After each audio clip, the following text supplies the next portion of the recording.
Thomas, how you doing? Steve, good. How are you? I'm good, thanks. I'm good. It's good to meet you. How's everything coming along? Pretty well. Yeah, just in general, everything's great. Really Fantastic. happy to be here and meeting you. Yeah, of course. It's great to meet you too. What's the biggest challenge you're facing right now? How can I best support you?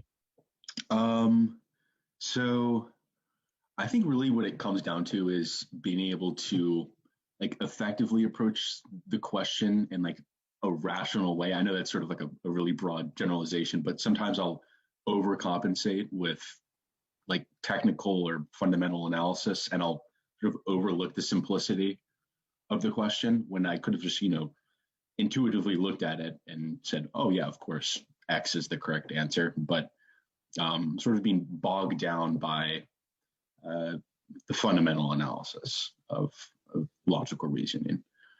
Gotcha. Okay. Are there certain questions where you notice this happening more than others? Um, I would say sometimes sufficient and mostly sufficient questions. Um, I find myself sort of lost in connecting the abstract elements.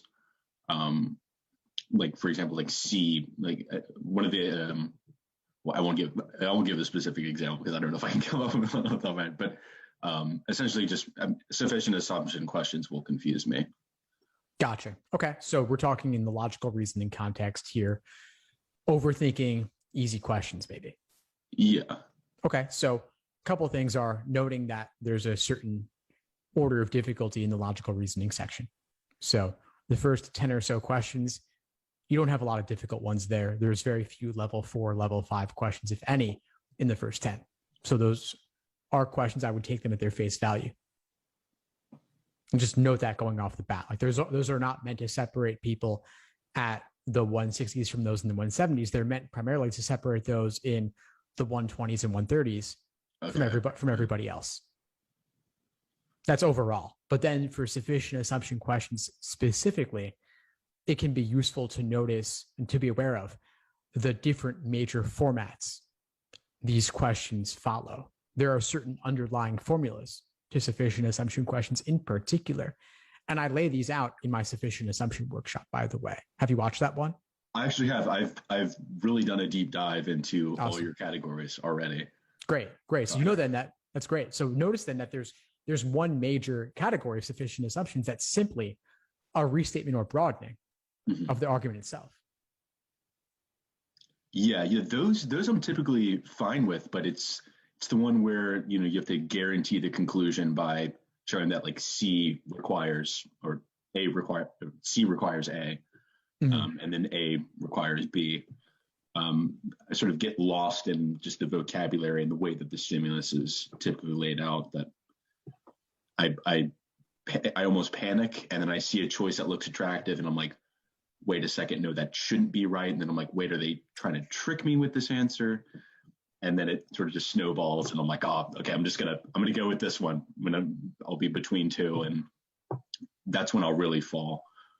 So gotcha. Okay, so yeah, that could be tough then, because if you panic and then just pick something that looks good, oftentimes what looks good is the reversal of the answer, or a slight tweak on what could be correct, but that tweak makes it wrong. And LSAT is very good at making wrong answer choices that are tempting.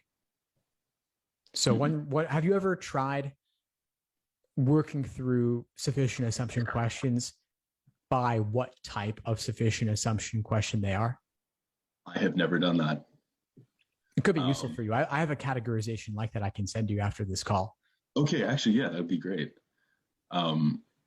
Yeah, so I've been studying for like a while, and what actually really drew me to your service was that I feel like you and I had like a parallel experience where you said, you were just putting your all into like just studying the LSAT as the LSAT and not really prioritizing the fundamentals. And I was like, yeah, that's sort of what I'm doing. I'm not seeing a score improvement. I'm just like bombarding myself with this test and didn't see my score improve. And now that I'm like realizing that there's sort of this fundamental approach to every question type, and that it's so variant that like knowing the pattern before you see the pattern is absolutely essential. So yeah, I would love seeing the question types broken. And I haven't, I mean, like, I think you wrote in one of your blog posts that it'd be impossible to like label all of the question types by category and then put them all on a list and then have you do them completely. But have you done that? Is that what you're suggesting, or that you have? Well, there's a lot of different ways one can categorize, right? And the LSAT, you're right. It's too complex an exam to just throw yourself into the deep end of the pool with full length exams when they're all different types, all scrambled together. Especially in logical reasoning, that's where there's the most scrambling, because you have the greatest number of question types and methods of reasoning and just general complexity, in my view. Mm-hmm. But to answer your question, there's question stem categorizations, which are fairly normal in the LSAT prep world. Then there's also method of reasoning categorizations, which, to my knowledge, nobody's done, because there are too many methods of reasoning and it would take too long to create them, given how many LSAT questions there are. And how you define method of reasoning is also a pretty complicated thing. But question stems are fairly simple and straightforward overall. There's, by most counts, there's somewhere between 12 to 15 major categories of question stem types. And so I have them categorized like that by question stem type. I also have, within sufficient assumptions specifically, subcategorizations. There's that restatement and broadening category. There's also the category you referenced, where we're providing a new conditional statement that, in combination with the evidence, guarantees the conclusion. So in my walkthrough in the workshop, as you said, C requires A is the new proposed sufficient assumption, and A requires B is the initial given evidence. And the two of those conditionals combined give you C requires B. This is one of the most common sufficient assumption formats. And so I have a big list of sufficient assumption questions that follow that format. So you can practice seeing how to extract that underlying formal logic from the conditional statements you're given in the stimulus. Okay, perfect. I had another question. Sure. So, I mean, depending on how much my score increases between now and in the next few months, ideally, I'd like to take the June flex.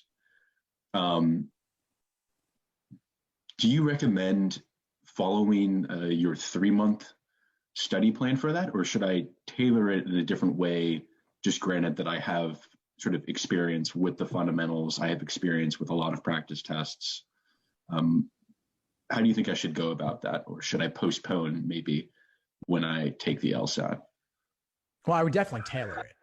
I mean, you got to reflect where you're at. And so any of the general study plan templates are going to assume no prior knowledge starting from the beginning. And that's not where you are. You've noted, it sounds like, logical reasoning, overthinking easy questions, and then sufficient assumptions. So you might give it more of a logical reasoning focus. And we haven't discussed games or reading comp, although we can, and that might reveal some areas to focus too. But if you already have taken a lot of exams and you feel like you have a good sense of the fundamentals overall, then a lot of your work, maybe not. I mean, a lot of it could just be doing exams and reviewing. But if you're feeling iffy on certain fundamentals, maybe you want to watch some of the foundational videos in the course, or watch some of the workshops in the course and attend if you have access. And that might help you to shore up those weak areas. Okay. Yeah, I just don't know, like, because I mean, I've taken the LSAT before, and I tried to improve, and I wasn't improving. But now that I'm like doing that review that you recommended, where you transform the stimulus into different types, I'm suddenly seeing like, okay, I'm rapidly, I can see I'm exponentially improving, quite literally. But I'm afraid that June, maybe I'm not improving my score as much as I could, with maybe more study time and taking the August LSAT, but that comes at the cost of having an added section. And then that sort of has with it like a new, like adaption. Like I'll have to have more endurance as opposed to the 3-section one. Are there any, is there a trade-off between those two that you'd recommend, maybe with like a high, if I score like X amount, like an X amount increase in or like by June compared to like an X amount increase by August, or how would you approach that? That's a great question. It's a situation I think a lot of people are going to find themselves in as June gets closer and they consider going for August instead. So I'm glad you're thinking about it now because it's a valid question and you could take either one and still apply at the very beginning of the cycle. So there's not even a cost in terms of admissions timelines. And there wouldn't be a big cost even if it did affect when you applied. Like August 1st, October also wouldn't be a big deal to apply a little bit later. But you're right that this particular decision relates to that fourth section, the unscored, unknown, experimental. How much does it matter? Personally, I don't think it has to matter that much, although I can understand nobody wanting to do it naturally. So my challenge to you would be, could you improve enough during an additional 2 months of studying to make it worth the while? Yeah, that's the thing. And I feel like I really could. And I feel like there's sort of like diminishing return, or at least from what I've experienced, diminishing returns. Like the more, I could be wrong on this. It was probably my approach, but when I first started studying, I saw a dramatic increase. And then as I studied more in the months that followed, my score started dropping. And I don't know if I was exhausted from taking so many tests and things just weren't sticking, or it just had to do with like my acquaintance with the test. But like, I feel like nailing the fundamentals now, suddenly I'm going to have all these gaps closed for me. And that 3-section test will be, I hope, flawless, and not having to deal with the stamina for a 4-section one and adapting to that. So I'm not even taking a practice test. I mean, maybe you would recommend differently. But I feel like I've done enough practice tests that I don't need to do one until maybe like a few weeks out from the actual test. Would you say that that's good or bad? I would mix them in throughout. It sounds like what you experienced before may have been burnout. It sounds pretty likely to me, actually. If your scores are dropping as you study more, something's not working. So I can understand if you want to take a break from that, but I would want you mixing those in pretty frequently. Okay. So I wouldn't want you to do 0 of them between now and even August. I mean, that's a long time away. Yeah. I'd want you mixing them in regularly. And if you decide to go for August, then I would suggest, of course, taking them in that format too, 4-section. Okay. And then how often, because I noticed in your 3-month study plan, you have days that should be taken off. Would you recommend, like, is that like a day? I mean, I'm trying to think of how to phrase this. I mean, granted that I already have like experience with the test, do you recommend maybe having like, should I be taking time sections every day, or should I be taking days off? Because I feel like I can like manage a day where like I have maybe like 50% less study time, but I don't have diminishing returns by studying. How would you go about, or how often do you think I should take time sections versus the regular LSAT versus just an overview, maybe studying notes and watching foundational videos and these things? I'm curious about the motivation, because I get the sense that you want to do a lot. Yeah, that's accurate. So if you were to go for August and you had 5 months between now and then, do you think you need to study every day? And do you think you will study every day? I think I will completely. I mean, I will probably burn myself out come August, which is what I'm nervous about. Is that I know that suddenly the stress will come in, and I'm like, okay, I'm just gonna do like 6 hours today, and it's gonna kill me in the long run. So I feel like I don't know. I'm really sort of at odds with whether or not. I mean, the June is obviously, like I said, it's shorter. It's going to be. I mean, I know they say it's not easier, but I feel like it will be easier for me just knowing that there's not an extra section that I have to devote mental energy to. But I also get test anxiety, so maybe the 4-section one will benefit me knowing that maybe the fourth one isn't an experimental one and my nerves sort of decrease as I'm taking the test or something. But I mean, a possible benefit of the experimental section is that you don't do well on something. You could say, hey, maybe it was the experimental section that doesn't count anyway. Yeah, that is true. Yeah. It's one possible benefit that might serve to relieve some of the anxiety that you could experience. I'm sure you don't need to study every single day. You could take a day off and be fine. And let's be realistic about it. I mean, anything could happen to the point where, like, let's say on a 5-month timeline, like, let's say maybe you get sick one day. Maybe you have the chance to go out of town a little bit for a day or for a weekend or something. Maybe you have a family obligation.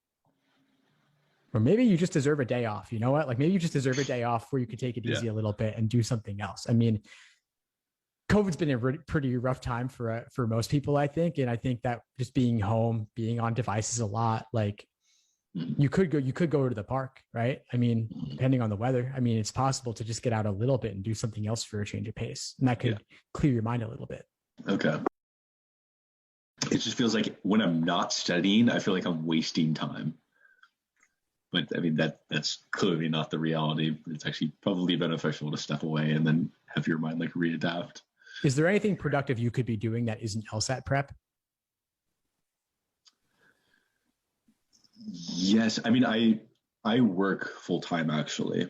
So like, I feel like my time is like very limited as far as like what I can be devoting to the LSAT. And I try and study like early in the morning for like an hour and then maybe like 2 hours after work and then into the evening, maybe if I can squeeze like 2 more hours in, but typically as the day goes on, I just get progressively worse. My focus and energy is just scattered. But before I started working full time, I was devoting like my full day to just studying. So maybe it comes from that past that I feel like I like when I was in that zone, I was just like, oh yes, I'm completely focused. I have no other obligations. I'm just LSAT, just master this, and I'm the king of the world. But so I hear that. I mean, you can get there. I believe you can get there by June. I believe you can get there by August. And I think allowing more time always helps. It helps to a point as long as you're not obsessing over it, which I see is certainly a possibility. I can relate myself, as you could imagine. Now, yeah. But if you're working full time, at least that will serve as some check on LSAT prep, where it will limit you during those hours. You can't be doing LSAT very much, I'd imagine. But the reason I brought up doing productive things is because I'm also that way, where like I have a hard time doing something that I view as not productive at all. I always want to be working towards a goal and be tracking something in some way to know I'm making forward progress. And so we can try to fight that, or we can see what can you do to channel it in another direction. Like, for example, the admissions side. Even the admissions side is something that will help you on this whole law school journey that isn't doing multiple choice problems. So personal statement, other application essays, where are you on those? So I applied actually for this cycle, but I know my score can improve. Actually, I scored in the lower bound of what I had been scoring in on average. So I just decided to apply because I just thought, why not? I mean, maybe there was a downside, but I figured, well, if this is enough just to get into a school that I like, then I'll go in. But it hasn't been favorable, unfortunately. So I will be retaking it. So maybe, I mean, I don't know, how much would you say that I should devote to doing that early? I mean, I don't know how much I should change my personal statement. I haven't actually reached out to any of the admission counselors with regards to like my application. Would you recommend doing that? You could follow up simply to indicate interest. Even to a school that I wasn't admitted to? I thought you were referencing those that you haven't heard back from. Yeah. I guess, those as well. But what about the ones like that I wasn't admitted to, but maybe I could ask for, like, would they be open to giving like comments or sort of why they rejected you? Is that something that's doable? They often don't want to do that. because Really? it just opens up a whole conversation that they don't really want to have. I mean, they're getting so many applications that they can't give detailed feedback in that way, especially over email. Okay. For email, I'd say you're not likely to hear anything on that. But what you could do is reach out, set up a discussion, expressing interest in the school, and indicating that you want, when you ask for this, that you indicate that you want to reapply. Okay. And say that, and then during that conversation, you can talk about, what might I be able to do to increase my odds for next time around? And that could relate to things like typically your LSAT score. So they might say something like, okay, your LSAT was this before, but if you can get at least this score instead, which might be bumping it up however many number of points, then that could make you a much stronger candidate. So at least you can get a sense of where you're at, but they're not going to say, listen, like your personal statement sucked or your resume wasn't strong enough. They're not going to tell you things like that. Yeah. So I'd say get a higher LSAT, improve your personal statement, maybe clean up some language in your resume if you can. We have workshops in the course covering this stuff, by the way. We have application essay workshops. We have admission sessions. Every single week there's something going on. Okay, so you can benefit from those I too. have seen those. Yeah. I haven't clicked just because I 100% LSAT mode at the moment, but I guess it's never too early to get a head start. Yeah, and that's something you can do on the side that's productive, that will still help you on this journey. It's not like you want to revise your personal statement in one night and then hit submit after you've already taken the LSAT. This is something to be thinking about on the side. In parallel, maybe not the same number of hours each week, of course, but to devote some small percentage of time each week to something admissions related to help move you forward on that path too. Right. Okay. And that might be as simple as watching a video related to it to just gain some more knowledge about that side of the process so that when you do interact with admissions, you have a better sense of how to do it. Okay. Another question I wanted to ask was I'll just tell you my score outright that I had recently. I had a 156. And like I said, I know I can score better than that, but say I don't score better, or I have the hunch that I didn't score better and I want to cancel it. I guess that my first question is, how would that affect my actual application from the perspective of an admissions officer? And then second, how much would you recommend that I increase by to actually, post that score and have it serve as my score for my application? It doesn't matter. Really? It really doesn't matter. I mean, schools don't average multiple scores. So a lower score versus a cancellation, it really makes no difference at all. Really? Okay. That really clears the air on a lot of things, because I guess Reddit is very misleading in many ways, but people are like, oh yeah, no, you shouldn't take it more than twice. And geez, no way. Terrible advice. Terrible. Take it 3 times, they average all the scores, and I'm like, oh my gosh, am I done? Have I just destroyed my chances? So that's very reassuring. No, I wouldn't spend time. I mean, listen, Reddit's a great community. I actually created the law school admissions subreddit a long time ago. Oh, really? Yeah. So, I mean, okay. I don't spend a lot of time in that world anymore, but random people can say anything they want. And I think they're typically well-meaning, but they just are ill-informed. And so there are quality posters on there. Definitely look at their history, look at who they are. There are some quality experts on there, but there's also a lot of people who don't have any idea what they're talking about or are going off of just outdated information. Law schools used to average multiple scores pre-2006. A lot of websites out there are still not up to date, even though we're 15 years later. So take that stuff with a heavy grain of salt. And since you're in the course, just use the course stuff. Ask questions. You know what I mean? There's ways to get more vetted information. And I've done plenty of discussions with current and former admission officers talking about these kinds of things too. Okay. All right. So if you think that if I improve my score significantly this time, on the practice test, definitely take it. Or even if it's a marginal difference, or I think that I can improve somewhat, I should still take it. I recommend retaking by default, which is a little bit controversial, but Okay. Hear me out a little bit. The idea is that because schools don't average multiple scores, through luck alone, you could do a few points better. Right. So Okay. why wouldn't you aim to hit the high end of your range if on a previous take you were simply hitting your average? And I mean, you're doing a significant amount of studying since last time you took it regardless. So it's hard to see how your score wouldn't improve if your understanding is increasing. And then you're also dealing with test day anxiety, simulating test day, keeping up with your practice tests. I can always see room for improvement regardless. I mean, you scored 156 before and you put in dozens of hours, hundreds of hours between that take and your next one, and you reapply with a stronger personal statement and other application essays too, your odds overall for admission should be significantly higher. But if your practice tests are in, let's say you get by June, you get to the mid 160s at least. Let's say by August, you get to the low 170s at least. There's no question you should take it. I mean, you're not going to do as low as a 156 given how much you've improved along that way. Okay, great. I really appreciate that advice. Of course. And by the way, even if I just made up those increases, even if those increases are half of what I proposed that they might be, it'd still be worth it.